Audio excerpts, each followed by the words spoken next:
अयोध्या मामले में समाअत का सिलसिला जारी है। इस हवाले से सीजेआई रंजन गोगोई ने कहा कि 18 अक्टूबर तक समाअत खत्म होनी चाहिए। अगर 4 हफ्तों में हमने फैसला दे दिया तो ये मौजज़ा होगा।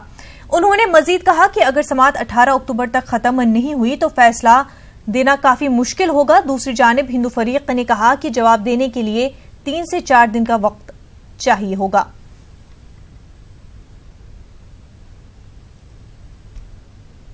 हजूमी तशद्दुद का सिलसिला बदसूर जारी है। कर्नाटक के मंगलुरु में एक मुस्लिम नौजवान की पिटाई का वीडियो वायरल हुआ है। नौजवान एक शॉपिंग मॉल में मुलाजिम है, तभी कुछ लोग आए और उसकी बेरहमी से पिटाई करने लगे। मुस्लिम नौजवान का इल्जाम है कि पिटाई करने वालों ने कहा कि भारत हिंदू राष्ट्र है, इसलिए मुसलमानों को यहां नहीं रहना चाहिए। वीडियो सामने आने के बाद मुकदमा दर्ज कर लिया गया है और जांच की जा रही है।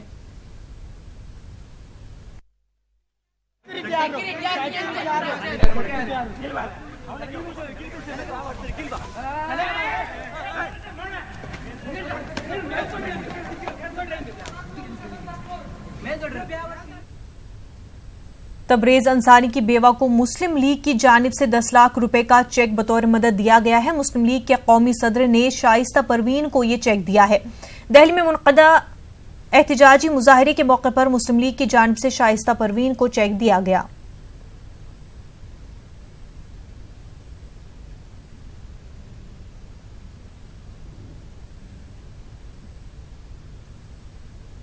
बुलंदशहर के तशद्दुद के कलीदी मुलजिम योगेश राज को आज इलाहाबाद हाई कोर्ट से जमानत मिल गई है। बुलंदशहर तशद्दुद के दौरान सियाना के इंस्पेक्टर सुबोध शहीद हो गए थे। ख्याल रहे कि उससे कबल इस तशद्दुद के मुलजिम जीतू फौजी समेत 6 मुलजिमान को भी जमानत मिल गई थी। जब ये मुलजिम जमानत पर रिहा होकर बाहर आए थे तो उनका फूलों से इस्तकबाल किया गया था। इस्तकबाल की वीडियो सोशल मीडिया पर खूब वायरल हुई थी। वजीर खारजा एस जयशंकर का कहना है कि पाकिस्तान से बात हो सकती है लेकिन टेररिस्तान से नहीं। वो जानबूझकर हिंदुस्तान के खिलाफ दहशतगर्दी का इस्तेमाल कर रहा है। उसे दहशतगर्दी की पूरी सनत कायम कर रखी है। क्रिकेट पर पूछे गए एक सवाल के जवाब में उन्होंने कहा कि रात में दहशतगर्दी करने वालों के साथ दिन में क्रिकेट कैसे खेल सकते हैं। कश्मीर से दफा 370 की मनसूखी का उन्होंने दिफा किया। उन्होंने कहा कि यह फैसला सोच समझ कर लिया गया है।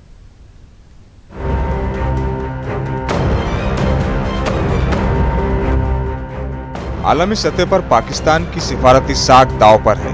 कश्मीर के मसले को वो जितना हवा देना चाहता है उसे उतना ही नुकसान हो रहा है। न्यूयॉर्क में वजीर खारजा एस जयशंकर ने एक बार फिर पाकिस्तान को आईना दिखाया। उन्होंने वाज़ेह किया कि पाकिस्तान के साथ बात करने में कोई परेशानी नहीं, लेकिन टेररिस्तान से बातचीत नहीं हो सकती। काउंसिल फॉर फॉरेन रिलेशंस के एक प्रोग्राम से खिताब करते हुए एस जयशंकर ने कहा कि दफा 370 को मनसूख किए जाने पर पाकिस्तान का रद्द-ए-अमल अब मायूसी में तब्दील हो रहा है। उन्होंने साफ किया कि पाकिस्तान को यह समझ लेना चाहिए कि आज के दौर में दहशतगर्दी के बलबूते पर मुल्क को नहीं चलाया जा सकता। You have terrorism in different parts of the world, but there's no part of the world where a country uses it consciously, deliberately as a large-scale industry against its neighbor. So, for me, the issue is not do you talk to them, don't you talk to them? Of course, I mean, everybody wants to talk to the neighbor. The issue is, how do I talk to a country that is conducting terrorism and which, frankly, I would say follows a policy of implausible deniability. That, you know, they do it, they kind of pretend they don't do it, they know that that pretense is not serious, but yet they do it. So how do you address that? I think it's a huge challenge for us. Dominant narrative of a relationship is of terrorism, suicide bombings, violence. Then you say, okay guys, now tea break, let's go and play cricket. I think that's a very hard narrative to sell to people. So there is, I mean, look, this is a democracy, sentiments of people do matter. The one message I don't want to give is, you do terrorism by night and it's business as usual by day. Kashmir से दफा 370 को मनसूख किए जाने के फैसले पर S Jaishankar ने कहा कि कश्मीर में मुश्किलात की शुरुआत 5 अगस्त से नहीं हुई, बल्कि इससे पहले वहां गड़बड़ी थी। उन्होंने मिसाल देकर अपनी बात रखी। एस जयशंकर ने यह साफ किया कि दफा 370 हटाए जाने के बाद दफा 370 की मनसूखी कश्मीर के मुश्किलात से निपटने का एक जरिया है। The fact that the level of intimidation had reached a height where you had senior police officers lynched on the streets of Srinagar. You had journalists who wrote against separatism who were assassinated. You had military personnel returning home for Eid who were kidnapped and killed. So, pre-August 5, please remember this, pre-August 5, Kashmir was in a mess. I mean, the difficulties in Kashmir have not started on August 5. August 5 is supposed to be a way of dealing with those difficulties. So when you do this transition, our first concern was that there would be violence, that there would be demonstrations, terrorists would use those demonstrations. And we had the experience of 2016 when there was a self-advertised terrorist cult figure who was killed, a gentleman called Burhan Wani. And after that, there was a spike in violence and about 50 plus people lost their lives. So the intention was manage this transition situation without loss of life. वजीर खारजा S Jaishankar का कहना है कि हिंदुस्तान पाकिस्तान के साथ बातचीत के लिए तैयार है, लेकिन टेररिस्तान से कोई बात नहीं हो सकती। एस जयशंकर ने कहा कि पाकिस्तान ने कश्मीर के मामले पर हिंदुस्तान के खिलाफ दहशतगर्दी की एक पूरी सनद तैयार की थी और अब पाकिस्तान को इस सनद में अपनी 70 साला सरमायाकारी डूबती हुई नजर आ रही है। यही वजह है कि पाकिस्तान का गुस्सा और मायूसी बढ़ रही है। Bureau report, news 18 Urdu. Pakistan ने एक मर्तबा फिर UNSC में हाफिज सईद के लिए गुहार लगाई है। पाकिस्तान का कहना है कि हाफिज सईद को हर महीने 1.5 लाख रुपए खर्च करने की इजाजत दे दी जाए ताकि वो खानदान की किफालत कर सके। UNSC ने पाक के गुहार को मंजूर कर लिया है। UNSC ने हाफिज सईद के बैंक खातों पर 2008 में पाबंदी लगा दी थी। पाकिस्तान की जानिब से हाफिज सईद के खाते खोलने की दरख्वास्त पर रद्द-ए-अमल का इजहार करते हुए मरकजी वजीर मुख्तार अब्बास नकवी ने कहा कि पाकिस्तान का चेहरा एक बार फिर बेनकाब हो गया है। मुख्तार अब्बास नकवी ने न्यूज़ 18 से बातचीत की। मरकजी वजीर मुख्तार अब्बास नकवी हमारे साथ हैं। सर, पाकिस्तान ने जिस तरह से कहा कि जो खाते सीज हो गए थे उनको खोला जाए हाफिज सईद। देखिए, पाकिस्तान का और पाकिस्तान के हुक्मरानों का आतंकवाद और आतंकवादी संगठनों के साथ कितना गहरा याराना है, फिर से एक बार इस बात का सबूत सामने आया है। एक तरफ जो है वो आतंकवाद और आतंकवादी पूरी दुनिया के दुश्मन हैं, वहीं यही आतंकवादी आज पाकिस्तान के गहरे दोस्त बने हुए हैं। आतंकवाद कोई किसी एक देश का दुश्मन नहीं है, इंसान का दुश्मन नहीं है, इंसानियत का भी दुश्मन है, इस्लाम का भी दुश्मन है। और इसलिए जो लोग इस तरह का काम कर रहे हैं वो एक बार फिर से लोगों के सामने जो है पूरी दुनिया की आंख की किरकिरी बने हुए हैं। और ऐसे लोग जो है वो किसी भी रूप में किसी भी तरह से आतंकवादियों का संरक्षण दे करके बच नहीं सकते। हमारे वजीर खारजा ने कहा कि टेररिस्तान से बात नहीं हो सकती। ठीक बात है, आतंकवाद की फैक्ट्री जहाँ पर कि आतंकवादियों का उत्पादन हो रहा है उसमें क्या बात करी जाएगी उससे। जब तक आतंकवादियों का उत्पादन पाकिस्तान की धरती से बंद नहीं होगा तब तक किस बात की बात। डोनाल्ड ट्रंप बार बार पेशकश कर रहे हैं कि हमें बातचीत कराने के लिए हम तैयार हैं। उस बारे में भारत ने बहुत स्पष्ट कर दिया है, कश्मीर के मुद्दे पर किसी को तकलीफ देने की ज़रूरत नहीं है। सर, एक आखिरी सवाल, गुलाम नबी आज़ाद कश्मीर गए, आकर बयान दिया कि वहाँ पर डेमोक्रेसी नहीं दिख रही है। क्या चाहते हैं डेमोक्रेसी? जहाँ पर हिंदुस्तान के झंडे जलाए जाए और पाकिस्तान के झंडे फहराए जाए, वो जो डेमोक्रेसी होती है क्या? ये वाली डेमोक्रेसी तो नहीं चलेगी। कैमरामैन नगेंद्र के साथ खुरम शहजाद, न्यूज़ 18 दिल्ली। कश्मीर के कई इलाकों में दफा 144 आज भी नाफिज है। श्रीनगर शहर में सुबह 9 बजे तक चंद दुकानें खुली रही हैं। अमन अमान की बरकरारी के लिए हसास मकामात पर सिक्योरिटी एहलकार तैनात हैं। उधर NSA अजीत डोभाल आज श्रीनगर के दौरे पर हैं। कश्मीरी जाफरान को आखिरकार ज्योग्राफिकल पहचान मिल गई है। मरकजी हुकूमत ने कश्मीरी जाफरान को GI यानी ज्योग्राफिकल इंडिकेशन की मंजूरी दे दी है। रियासी महकमे ज़राअत के सेक्रेटरी मंजूर अहमद लोन ने इस बात का ऐलान किया है। न्यूज़ 18 उर्दू से खास बातचीत करते हुए मंजूर अहमद लोन ने कहा कि मरकजी हुकूमत के एक मशावरती ग्रुप ने कश्मीरी जाफरान के GI को मंजूरी दे दी है। गवर्नर के मुशीर फारूक अहमद खान ने इसे जाफरान के काश्तकारों और रियासत के लिए अच्छी खबर करार दिया है। वाज़ेह है कि जम्मू कश्मीर में तकरीबन 13 मैट्रिक टन जाफरान की पैदावार होती है और उसकी अपनी इनफरादियत है। और ये आला मयार के लिए जाना जाता है। तो गवर्नमेंट ऑफ इंडिया में एक कंसल्टेटिव कमेटी है, एक कंसल्टेटिव ग्रुप है, तो हमने उनको जीआई रजिस्ट्रेशन के बारे में, जियोग्राफिक इंडिकेशन रजिस्ट्रेशन के बारे में ऑलरेडी रिक्वेस्ट करी थी जी कश्मीरी सैफरान के हवाले से कि ये यूनिक सैफरान हमारा है और परहैप्स मेरे ख्याल में सबसे बेहतर सैफरान है। तो उसकी सबसे बड़ी वजह यह है कि इसको अगर हम एनालाइज कर लें, इसमें क्रोसीन कंटेंट बहुत ही ज़्यादा है, 8.6% इसका क्रोसीन कंटेंट है। तो इस हवाले से मीटिंग हो गई और हमारे आज के दिन की काश्त जो है कोई 3715 हेक्टेयर्स पे होती है, जिसमें से बेशतर एरिया जो है वो डिस्ट्रिक्ट पुलवामा में आता है। तो 23 तारीख को वहाँ पर डिस्कशन थी कंसल्टेटिव ग्रुप में, और तो उनके साथ डिस्कस करके उनको एक पावर पॉइंट प्रेजेंटेशन देके तो उन्होंने अब जीआई रजिस्ट्रेशन कश्मीर सैफरान के हवाले से एग्री करा और उसको अप्रूव भी करा। अब हमें उनको एक फॉर्मल प्रपोजल भेजना है और कश्मीर के सैफरान की जीआई रजिस्ट्रेशन हो जाएगी।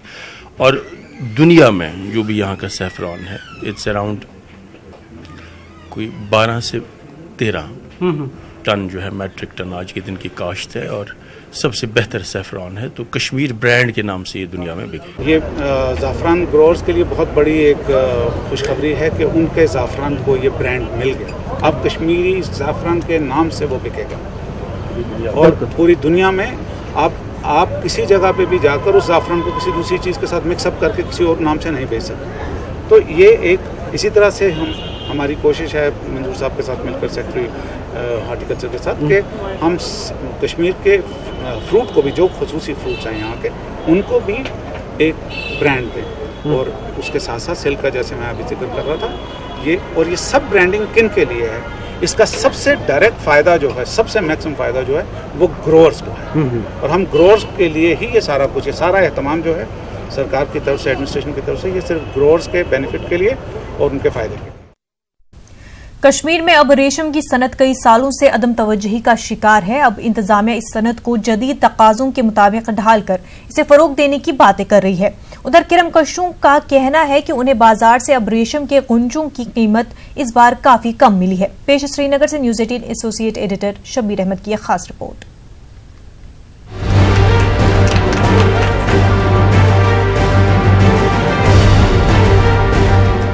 सोलना श्रीनगर में गवर्नर के मुशीर फारूक अहमद खान ने गुंजय अब रेशम की फरोख्त के लिए कायम की गई मंडी का इफ्तिताह किया। इस बोली में बानीपुरा जिले से ताल्लुक रखने वाले किरमकशों ने शिरकत की।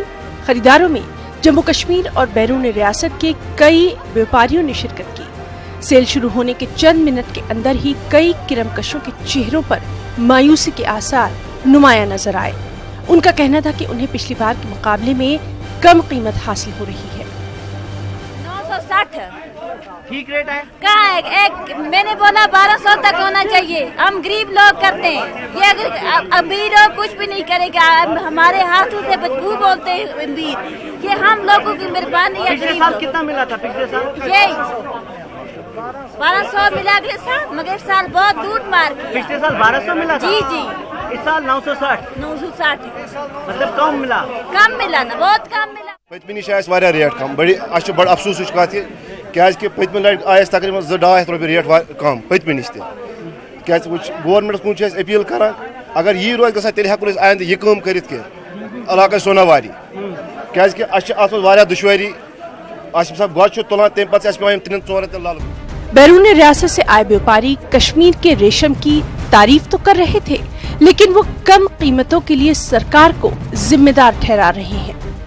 हम लोग क्या मालूम, सरकार जो घटा देता है पीछे धागा का रेट, तो हम लोग क्या करेंगे।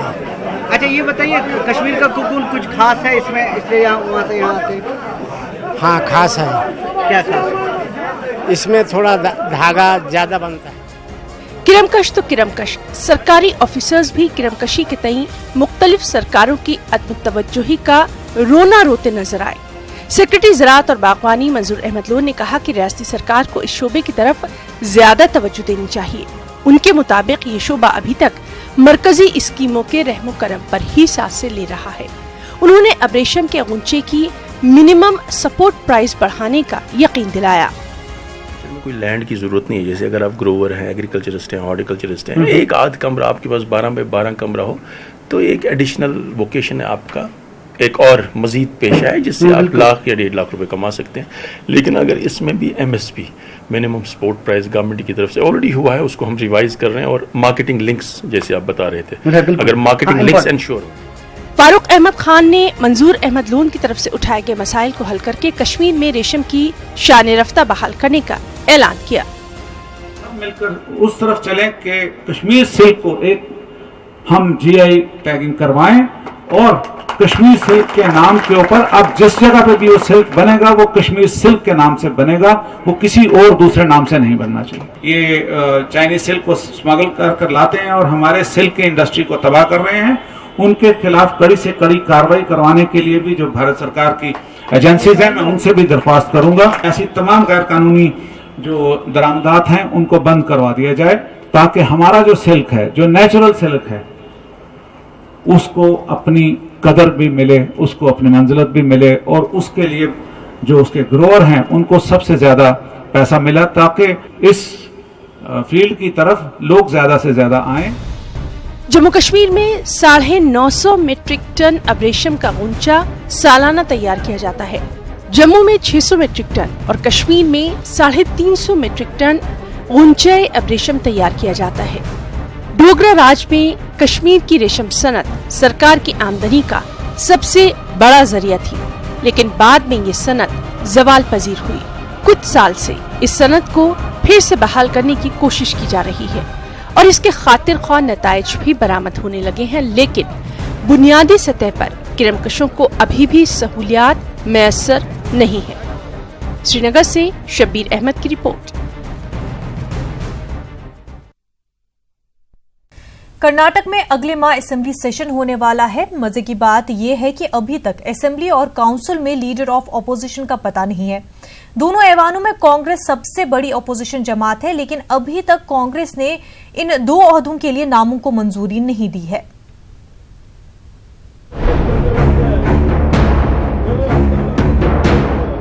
अक्टूबर का महीना कर्नाटक की सियासत में काफी मसरूफ महीना साबित हो सकता है।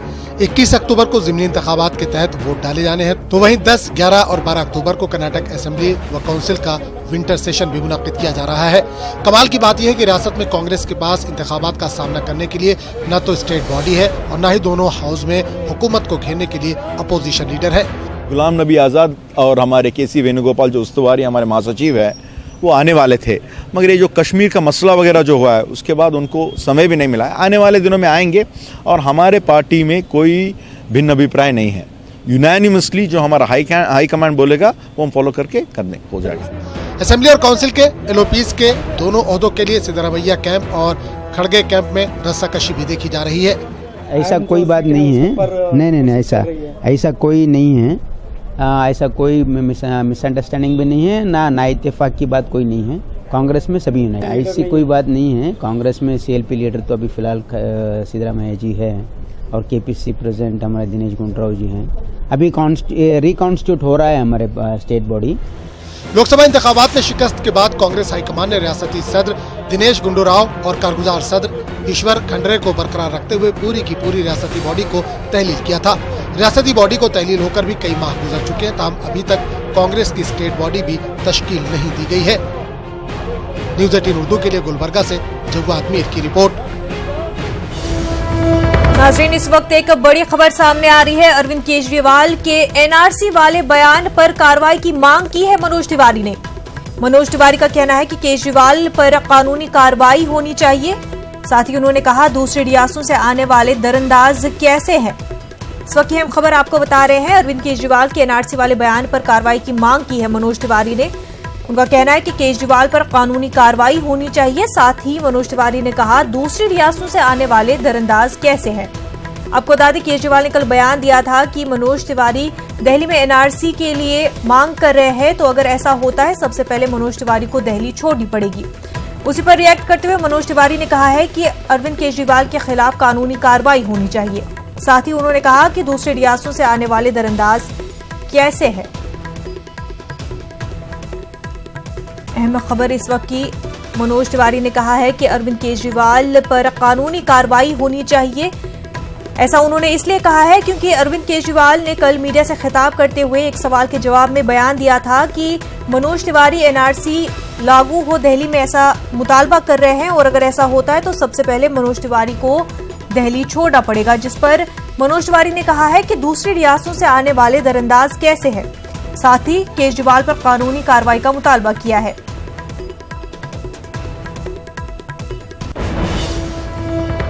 इस वक्त की एक और बड़ी खबर, साबिक मरकजी वजीर हंसराज अहीर का सिक्योरिटी काफिला हादसे का शिकार हो गया है।